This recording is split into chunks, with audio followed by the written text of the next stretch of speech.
오늘 함께 보실 하나님의 말씀은 마태복음 5장 1절에서 3절 말씀입니다. 마태복음 5장 1절에서 3절 말씀, 우리 짧으니까 다 같이 한번 읽도록 하겠습니다. 자, 시작. 예수께서 무리를 보시고 산에 올라가 앉으시니 제자들이 나아온지라 입을 열어 가르쳐 이르시되 심령이 가난한 자는 복이 있나니 천국이 그들의 것임이요. 아멘. 우리 오늘부터는 예수님의 산상 설교 가운데서 제일 첫 부분에 해당되는 팔복에 대해서 우리가 몇 주에 걸쳐서 생각해 보도록 하겠습니다. 마태복음 5장 1절에서 3절 말씀을 가지고 심령이 가난한 자는 이라는 제목으로 우리가 생각해 보길 원합니다. 세상에 있는 모든 사람들은 자기 인생이 복되기를 원합니다. 저도 그렇고요. 어떤 사람이든지 자기 인생이 행복하고 복되기를 바랍니다. 자기 그 인생이 복되길 바란다라는 것은 자기 나름대로 복되다라는 것이 어떤 것인지 자기 생각 가운데서 이미지와 상이 있는 거예요. 그렇기 때문에 바라는 거죠. 바란다라는 것은 그림이 있는 거예요. 그림이 없이 바라는 것은 없어요. 자기 스스로 기대하는 삶의 모습과 이미지가 있는 겁니다. 한 책의 저자가요, 오늘날 사람들이 바라는 복에 따라서 팔복을 좀 바꿔서 표현해 본다면 이렇게 표현할 수 있다라고 얘기하면서 책에 이렇게 써놨어요. 제가 한번 읽어드릴게요. 회사에서 승진하는 자는 복이 있나니 그들이 퇴직 후에 편안한 노후를 보낼 것이며 투자에 성공한 자는 복이 있나니 그들이 해변의 아름다운 별장을 소유할 것이며 좋은 집안에서 태어난 자는 복이 있나니 그들이 금수저를 물고 태어난 것이며 쇼핑을 할 줄 아는 자는 복이 있나니 그들이 남들보다 좋은 물건을 소유할 것임이라. 이분이 잘 우리 시대에 맞게 이 팔복을 갖다가 표현한 것 같아요. 우리가 그리는 삶, 우리가 복되다고 생각하는 삶이 이와 비슷하다라고 얘기를 하고 있는 것 같습니다. 근데 내용을 보시게 되면 주된 게 뭡니까? 소유예요, 소유. 더 많은 것들, 내가 원하는 것들 가지는 것에 이 복이 초점이 맞춰져 있다는 것을 이 글을 통해서 우리가 느낄 수가 있어요. 솔직히 우리가 기대하는 복은 이와 거의 가까운 것 같아요. 근데 예수님께서 우리가 보게 될 예수님의 말씀 가운데 얘기되는 이 팔복이라는 내용을 보게 되면 우리가 생각하는 복하고는 또 이분이 얘기하시는 복이 많이 거리가 있구나 하는 것을 우리가 보게 돼요. 우리가 조금 당혹스럽게 생각할 만한 표현들이 이 팔복 안에 그득히 채워져 있습니다. 심령이 가난한 자는 복이 있나니, 애통하는 자는 복이 있나니, 온유한 자는 복이 있나니, 의에 줄이고 목마른 자는 복이 있나니, 긍휼히 여기는 자는 복이 있나니, 마음이 청결한 자는 복이 있나니, 화평하게 하는 자는 복이 있나니, 의를 위하여 박해를 받는 자는 복이 있나니, 나로 말미암아 너희를 욕하고 박해하고 거짓으로 너희를 거슬러 모든 악한 말을 할 때에는 너희에게 복이 있나니. 어떠세요? 이걸 예수님은 지금 복이라고 이 사람들에게 얘기를 하고 있어요. 그냥 우리한테 너희들 이렇게 살아라 했으면 이 말이 이게 하나님의 명령이구나 라고 생각할 수 있는데요, 여기서 얘기되는 이 팔복은 어떠냐 하면 이런 사람이 복되다, 이런 상태가 복된 상태다 라고 얘기하기 때문에 우리를 좀 당혹스럽게 얘기하는 거예요. 복이란 말과 우리가 부담스러워 할 만한 말, 우리가 피하고 싶은 그것을 함께 얘기하고 계시기 때문에 그 상태를 복되다고 예수님께서 표현하고 있기 때문에 그 말이 우리한테는 이해되기가 쉽지가 않은 거예요. 여기 보게 되면 세상에서 우리가 경험하게 되는 복은요, 새옹지마라는 말에 딱 어울립니다. 우리 보통 새옹지마라는 말을 하잖아요. 이 말이 뭐냐 하면 정말 좋은 일이 생겨서 기뻐하고 좋았는데 그것 때문에 불행이 시작되는 일이 벌어지기도 하고, 내가 정말 어떻게 내 인생에서 이런 일이 일어났을까 하며 고통스러워하고 이런 불행이 있을까 하고 슬퍼했던 그 일이 나중에 내게 기쁨이 되고 감사로 바뀌는 일이 있는 것이 인생이라고 하는 의미를 담은 게 바로 세옹지마예요. 그게 성경에서 얘기하는 게 아니거든요. 사자성어잖아요. 그러니까 세상 사람들이 전부 다 자기 인생에서 느끼는 일의 변화를 그렇게 느낀다라는 거 아닙니까? 제가 신학교 다닐 때요, 저보다 한 해 후배였던 분인데, 지금 이제 목회하고 계신 분인데, 연배는 저보다 한참 위신 분이었어요. 한 열 몇 살 위인 분이었는데, 늦게 신학을 하셨어요. 근데 이분이 고향이 어디였냐면 분당이었어요. 우리 천당 밑에 분당이라고 그랬나요? 천당 위에 분당이라고 그랬나요? 하여튼 그렇게 얘기하는 분당 아닙니까? 근데 여러분, 분당이요, 개발되기 이전에, 개발 발표가 1989년도인가 이 발표가 됐어요. 88 올림픽 이후에. 이 분당이 어떤 땅이었냐면 오이밭과 참외밭이었던 땅이었어요. 이게 지금 사진입니다. 제일 위에 있는 그 사진이 분당의 본래 개발되기 전에 사진이에요. 원래 여기에 살던 사람이 어떤 사람들이었냐면요, 성남에서 살 수 없어서 더 싸고 외진대로 들어가서 산 땅, 거기가 바로 이 분당이었습니다. 그 성남이 어떤 땅입니까? 여러분 아시다시피 청계천 판자집으로 살던 그 사람들을 이주시킨 땅이 성남이에요.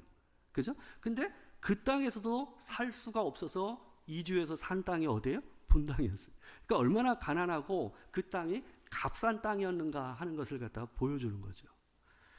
근데 이분이 거기에 살았다는 거예요. 근데 갑자기 이 땅이 개발된다는 소식이 전해지면서 이 땅이 수십 배로 그냥 올라버린 거예요. 농사만 짓던 사람들이 갑자기 엄청난 부자가 된 거예요. 생각을 해보십시오. 이게 생전 돈을 만져보지 못했던 사람이 갑자기 엄청난 돈이 생겼으니 그 돈을 감당할 수 있었겠습니까? 근데 그분한테 제가 직접 들은 얘기였어요. 하시는 말씀이 집마다 온전한 집안이 없었대요. 형제간의 싸움과 다툼이 일어나고 가정마다 다 깨지고, 그리고 그 돈을 유지하는 가정이 별로 없었대요. 도박으로 날리고 엉뚱한데, 자기가 돈 쓸 줄 모르니까, 돈을 관리할 줄 모르니까 엉뚱한데 투자했다가 돈 다 날리고 이런 경우들이 허다했다라는 거예요. 제가 그 얘기를 들었어요. 처음에 이 사람들한테 이 일이 일어났을 때 이 사람들이 어떻게 생각했을까요? 와, 내 인생에도 이런 날이 오는구나 하는 생각을 하지 않았겠어요? 근데 이 사람이 그 전에 있던 삶보다 더 못한 상황으로 자기 인생이 이것으로 인해서 벌어진 겁니다. 우리 인생 안에는 이런 일이 참 많아요. 그래서 예수님은 우리에게 진짜 복이 이런 거야 라고 하시면서 팔복에 대해서 얘기를 하고 계신 거예요. 그 첫째가 바로 오늘 우리가 보게 될 심령이 가난한 자는 이라는 말입니다. 우리가 십계명에서 그거 봤죠? 첫째, 둘째, 그죠? 그러니까 첫째가 없으면 둘째가 의미가 없고, 첫째 위에 둘째, 셋째가 세워진다는 말씀 여러 개 말씀드렸어요. 그래서 첫째가 가장 중요하다는 얘기를 여러분들한테 말씀드리지 않았습니까? 근데 이 팔복도 마찬가지입니다. 팔복도 그냥 무작위로 순서를 잡아서 얘기하신 게 아닙니다. 예수님께서 이 8가지 복을 얘기하실 때는 순서의 우선순위를 따라 얘기하신 거예요. 그러니까 지금 얘기하는 오늘 우리가 보게 될 심령이 가난한 자가 되지 아니하면 그 위의 복들은 올려지지가 않는 거예요. 그래서 오늘 복이 굉장히 중요합니다. 예수께서 얘기하시는 심령이 가난하다라는 것이 어떤 복인지 우리가 한번 생각해 보도록 하겠습니다.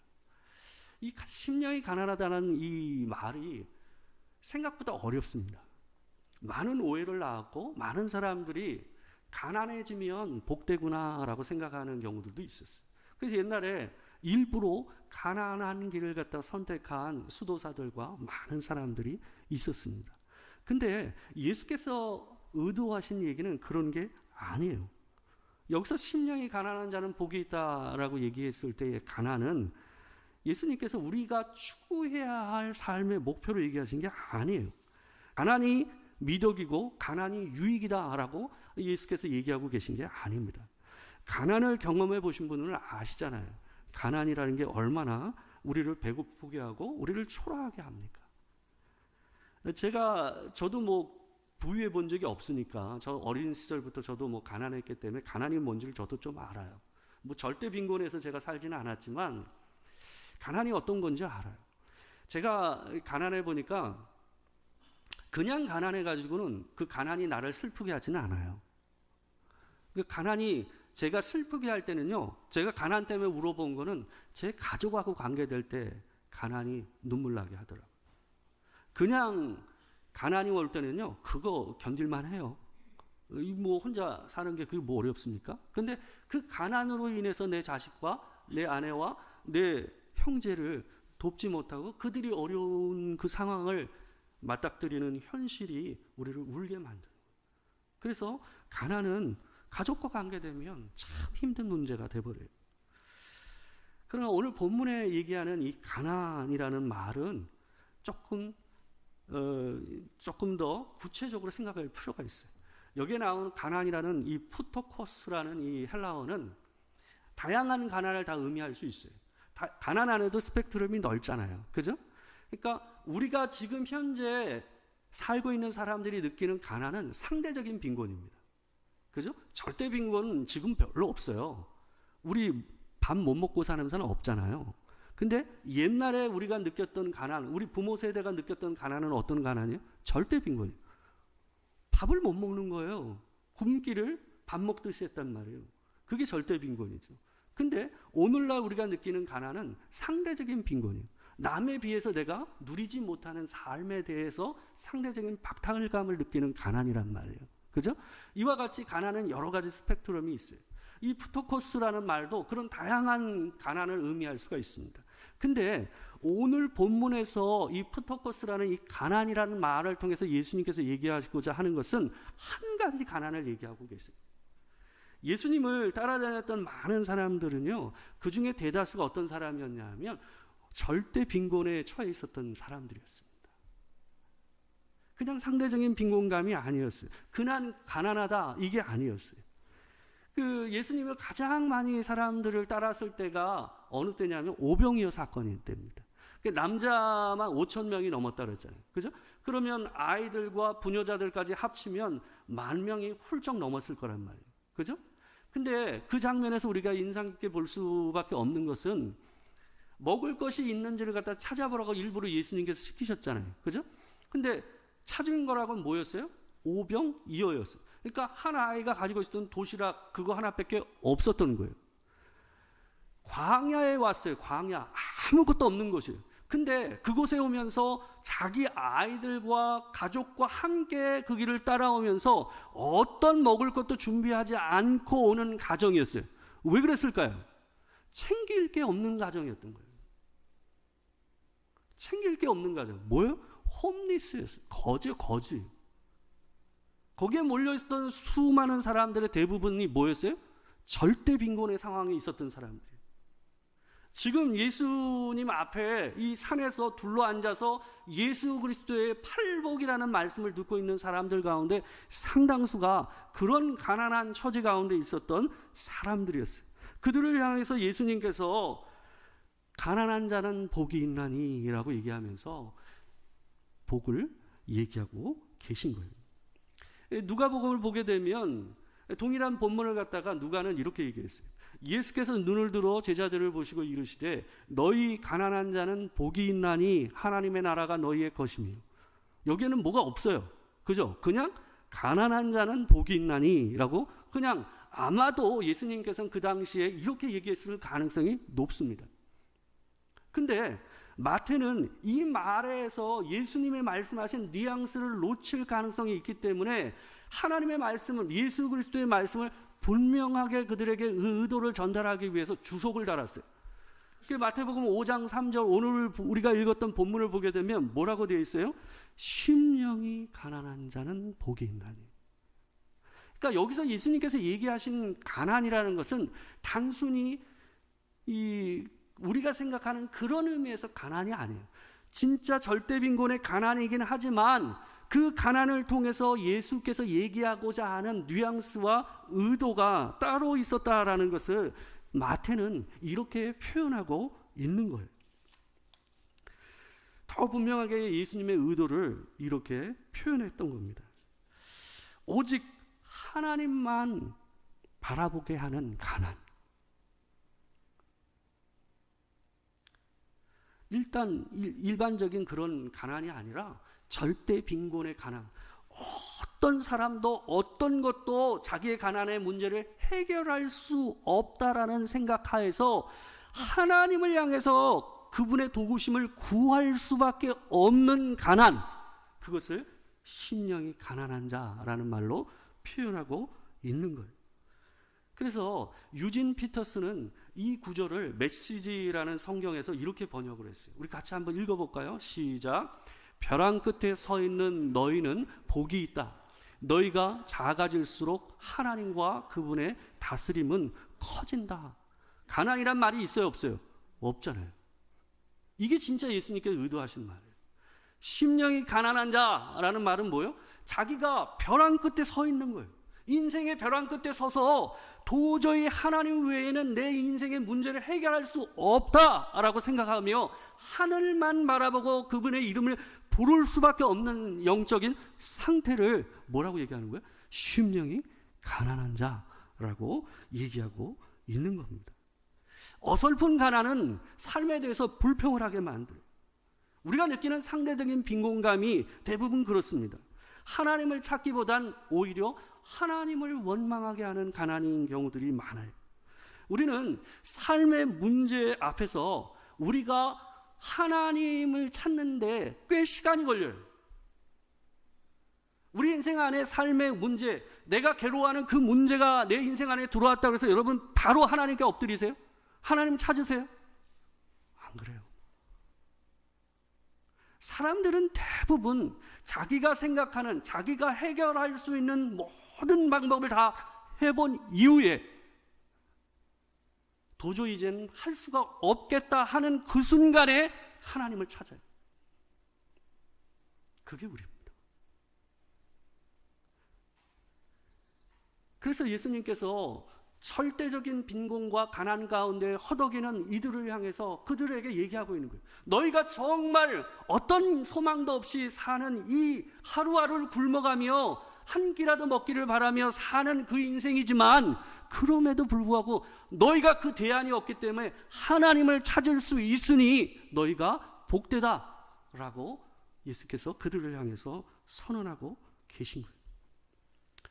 이 말을 정확히 이해하려면 신명기 24장 15절 말씀을 보면 조금 더 이해하기가 쉽습니다. 신명기 24장 15절 말씀을 보게 되면요, 한 품꾼의 이야기를 얘기하고 있습니다. 어떤 품꾼의 이야기를 상정하고 이 계명을 설명하고 있습니다. 이렇게 하라라고 얘기하고 있는 거예요. 뭐냐 하면 이 고대 시대 때는 한 가장이 일을 해서 대가족이 먹고 살았어요. 그러니까 품꾼으로 일을 해가지고 남의 일을 해가지고 하는 품삯 받아가지고 끼니 때우는 거예요. 일 없으면 어때요? 굶는 거예요. 그러니까 품삯을 갖다가 늦게 주는 일은 뭘까요? 그들을 쫄쫄 굶게 하는 거예요. 아마 이미 며칠을 굶었을 터인데 어렵사리 일이 생겨서 하루 벌어서 어때요? 이제 끼니를 때우겠구나 하고 있었단 말이에요. 집에 있는 가족들과 부모와 아이들도 어때요? 아버지가 받아올 그 품삯, 그 먹거리를 기대하며 기다리는 순간, 그게 이 본문에 상정된 상황이에요. 그러니까 우리는 이 본문을 읽을 때 그 뉘앙스를 못 읽지만 이거는 이 이야기를 그 당시에 있는 사람들이 들을 땐 당연히 그렇게 읽는 거예요. 그래서 뭐라고 표현되어 있어요? 이는 그가 가난함으로, 이 가난이 그들이 생각하는 가난이 우리가 생각하는 가난이 아니에요. 그 품삯을 간절히 바랍니다. 며칠을 굶고 집에서 자기만을 기다리고 있는 자녀들에게 먹일 것을 기다리는 마음으로 뭐요? 간절히 바랍니다. 그가 너를 여호와께 호소하지 않게 하라. 그렇지 않으면 그것이 내게 죄가 될 것입니다. 왜 이 사람이 하나님께 호소를 했을까요? 더 이상 방법이 없다. 그 사람이 일을 줘야 먹고 사는데 그 사람한테 항변할 수가 없잖아요. 안 주면 꼼짝없이 못 받는 거예요. 그래서 이 사람이 어때요? 그 억울함을 하나님을 향해서 호소하는 상황. 이것을 오늘 본문이 뭐라고 표현하고 있는 거예요? 그게 바로 심령이 가난한 자라고 얘기하고 있는 겁니다. 세상에서는 보통 이렇게 얘기하잖아요. 하늘은 스스로 돕는 자를 돕는다라고 얘기하잖아요. 근데 성경은 이렇게 얘기합니다. 하나님은 스스로 자기를 도울 수 없다라는 것을 깨달은 자만이 하나님께서 도우신다. 내 스스로 내 인생의 문제를 해결할 수 없는 존재, 내게는 하나님 외에는 대안이 없다라고 고백하는 그 사람을 하나님께서 뭐 하신다? 도우신다 라고 얘기하는 거예요. 이런 사람이 천국이 그의 것이라고 오늘 본문에서 얘기하잖아요. 천국이 그의 것이라 라고 얘기되는 것은 그가 그렇게 살면 죽어서 위로를 얻어 천국을 갈 것이다 이 얘기를 하는 게 아니에요. 죽어서 가는 천국을 얘기하는 것이 아니라 어떤 대안도 없이 하나님을 향해서 온전히 그분의 은혜와 그분의 능력을 구하는 자가 이 땅에서 하나님이 나의 왕이시고 그분이 나를 다스리며 나를 지키시는 분이라는 것을 확인하는 경험을 하게 될 것이다 라는 것을 천국이 그의 것이다 라고 선언하시는 예수님의 말씀이에요. 이 말씀대로 하면 삶의 문제 앞에서 대안이 많은 사람은 어떤 사람이요? 박복한 사람이에요. 연락해서 도움을 구할 사람이 많은 사람은 박복한 사람. 아마 그 모든 소망이 끊어질 때까지 하나님을 찾지 않을 거예요. 문제 앞에서 하나님을 찾기 이전에 자기가 가지고 있는 지식으로 이렇게도 해보고 저렇게도 해볼 수 있는 사람은 그만큼 더 박복한 사람. 하나님을 찾기 전에 많은 돈으로 이렇게 이 방법 저 방법 버티면서 쓸 수 있는 돈이 있는 사람은 박복한 사람. 그래서 이전에 가난한 시절 우리 부모들은 어땠습니까? 우리보다 훨씬 무식했잖아요. 못 배웠잖아요. 그들에겐 돈이 없었어요. 먹고 죽을라 해도 돈이 없었어요. 그래서 어떻게 했어요? 그냥 엎드렸어요. 방법이 없었어요. 예전에 그 사진들을 보게 되면, 이전에 우리 그 어머니들 기도하는 사진을 보게 되면 가만히 깔린 데에 엎드려가지고 등에는 뭐가 있어요? 코 올리는 애가 있어요. 등에는 코 올리는 애가 있고 들쳐엎고 엎드려서 막 사정없이 눈물을 흘리면서 기도하는 사진들을 제가 본 적이 있어요.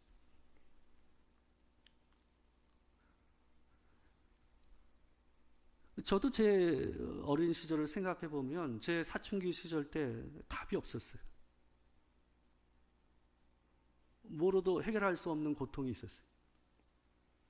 그때 생각하면 방법이 없으니까 제가 할 수 있는 게 뭐 있었겠어요? 그 사춘기 시절에, 고등학교 시절. 그냥 연탄가스 나오는 옛날 그 부두막이 어땠어요? 연탄가스 그거 부엌에 오래 있으면 어때요? 가스에 취하거든요. 내가 성령에 취했는지 가스에 취했는지 몰라요. 진짜 그래요. 제가 거기서 1시간 넘게 기도하고 그랬거든요. 방법이 없으니까. 내 인생에 답이 없으니까. 부뚜막에서 안 되면 장독대 올라가서 기도를 했어요. 그 당시 다니던 교회가 공사를 했어요. 제 고등학교 시절에. 콘크리트로만 그냥 깔려있고 뭐 겨울이었어요. 바람이 쉥쉥 부는데 그 바닥에 제가 앉아가지고 2시간, 3시간을 기도를 했어요. 제가 오래 기도했다는 얘기를 하고 싶어서 얘기한 게 아니에요. 제가 왜 그렇게 기도를 했겠어요? 그것 말고는 저한테는 뭐가 없었어요. 제가 할 수 있는 게 그거 말고는 없었어요. 그때가 제가 가장 하나님 앞에 어땠을까요? 심령이 가난한 때입니다. 구스타포 구티에르즈라는 신학자가 심령이 가난한 자의 영적인 상태를 이렇게 얘기했어요. 영적 유년기다라고 얘기했어요. 영적 유년기가 어떤 때예요? 아이 이쁘다 이렇게 생각하지 말고 영적 유년기는 자기가 어떤 것도 할 수 없다. 내 인생에 있어서 내가 할 수 있는 게 아무것도 없다라는 것을 분명히 깨달아 하나님께만 매달리는, 부모에게 그 부모의 도움만을 바라는 그 아이처럼 하나님께 매달리는 상태, 그걸 영적 유년기다라고 얘기했어요. 그게 심령이 가난한 자의 상태입니다. 해년마다 우리나라의 트렌드를 조사해가지고 그 다음 해의 트렌드의 키워드를 뽑아가지고 내는 책이 있습니다. 그게 트렌드 코리아라는 책이에요. 2018년도에 이 트렌드 키워드 중에 포함되어 있었던 그 키워드가 뭐였냐면 소확행이었어요. 소확행. 소확행 뭔 말인지 아시죠? 소소하지만 확실한 행복. 그게 소확행. 뭔 놈의 말을 이렇게 맨날 줄이는지 모르겠어요. 근데 하여튼 소확행이 그거예요. 근데요, 여러분 2025년도 올해 트렌드 코리아에서 낸 책 이걸 보게 되면 키워드에 뭔 말이 포함되어 있냐면 아보하라는 말이 있어요. 아보하. 저도 처음 알았어요. 아보하라는 말이 뭔 말의 줄임말인지 아세요? 아주 보통의 하루. 근데 여러분 좀 달라지지 않았어요? 소확행과 뭐가 달라요? 소확행은 그래도 자기가 기대할 수 있는 행복이 있었어요. 근데 지금은 어때요? 아무 일만 안 일어났으면 좋겠다. 그죠? 그러니까 우리가 그 사이에 코로나를 겪고 여러 가지 경제적인 어려움과 세계 정세가 복잡한 이 현실을 겪으면서 사람들이 어떻게 된 거예요? 기대치가 낮아진 거예요. 그래서 그냥 아무 일만 안 일어났으면 좋겠다. 그게 아주 보통의 하루라는 키워드예요. 그게 올해 대한민국의 키워드예요.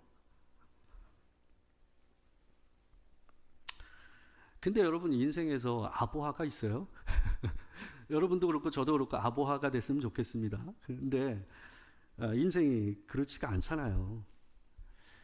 영적인 복은요, 어떤 신학자가 그러더라고요. 영적인 복은 지금에 있는 것이 무너지지 않는 이상 오지 않는다.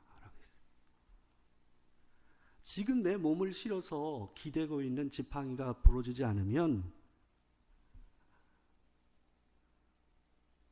그 하나님의 복이 들어오지 않는다라고 얘기하고 있어요.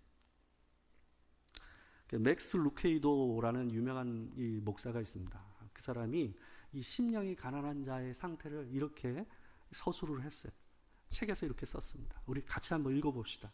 자, 시작.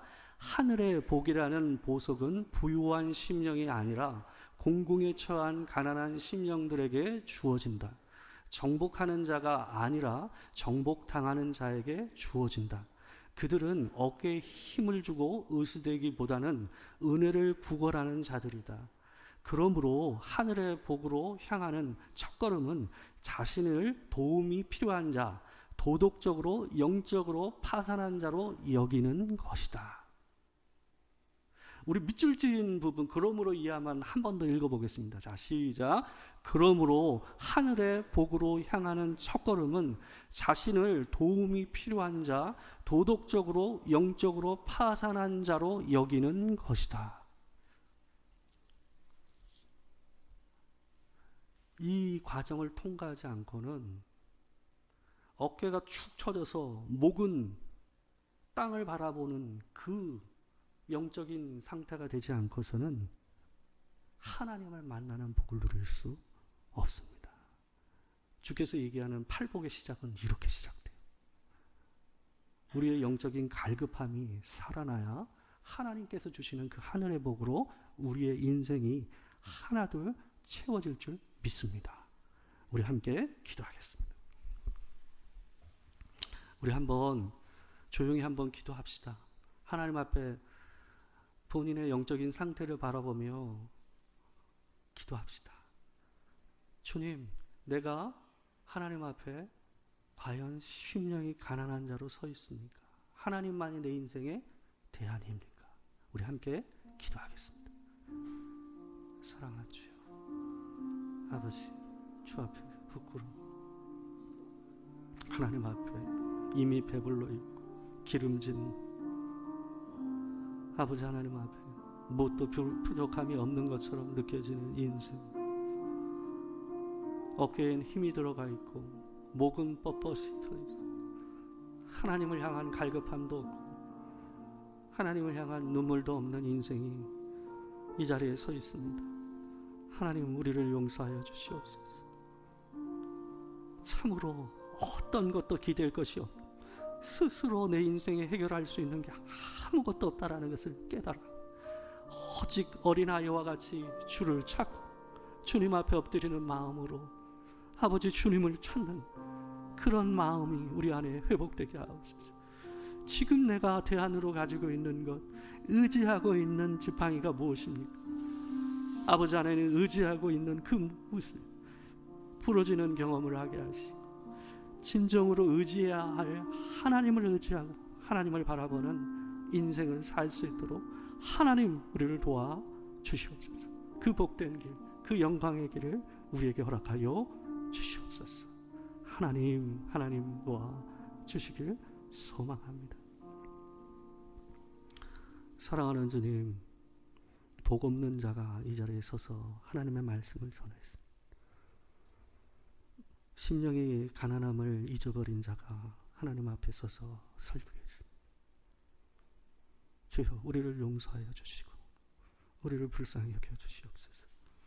우리의 마음은 기름져 있고 배불러 있고 늘 불평과 원망으로 가득 차서 삶의 문제 앞에서 하나님을 찾거나 주님 앞에 엎드림이 없습니다. 주여, 우리의 영혼의 복의 건축을 새롭게 시작하여 주시기를 소망합니다. 엉뚱한 것을 갈망하며 살지 않게 하시고 하늘의 것을 찾고 하나님을 얻어 모든 것을 잃더라도 하나님을 얻어 복된 인생 사는 우리가 되게 하여 주시옵소서. 이 땅에서 이 지옥 같은 삶이 아니라 천국을 경험하고 사는 우리 인생 되게 하여 주시옵소서. 지금은 우리 주 예수 그리스도의 은혜와 아버지 하나님의 크신 사랑과 성령의 교통하심, 진실로 하나님 앞에서 참된 복을 소망하며 오직 내 인생에 대하는 하나님 외에는 없습니다 라고 고백하며 주를 찾기를 원하는 이 자리에 있는 모든 성도들과 함께하지 못한 성도들 가운데 지금으로부터 영원토록 함께 하시기를 축원하옵나이다. 아멘.